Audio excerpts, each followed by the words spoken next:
2 தெசலோனிக்கேயர் 2ஆம் அதிகாரம்.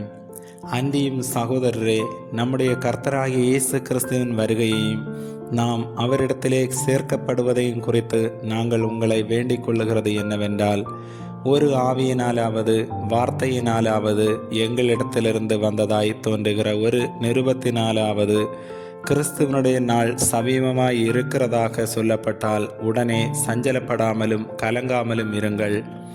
எவ்விதத்தினாலும் ஒருவனும் உங்களை மோசம் போக்காதபடிக்கு எச்சரிக்கையாயிருங்கள்.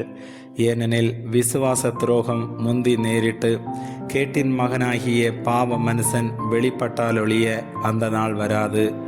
அவன் எதிர்த்து நிற்கிறவனாயும் தேவன் எனப்படுவதுவோ ஆராதிக்கப்படுவதுவோ அவை எல்லாவற்றிற்கும் மேலாக தன்னை உயர்த்துகிறவனாயும் தேவனுடைய ஆலயத்தில் தேவன் போல உட்கார்ந்து தன்னைத்தான் தேவனென்று காண்பிக்கிறவனாயும் இருப்பான். நான் உங்களிடத்தில் இருந்தபோது இவைகளை சொன்னது உங்களுக்கு ஞாபகம் இல்லையா?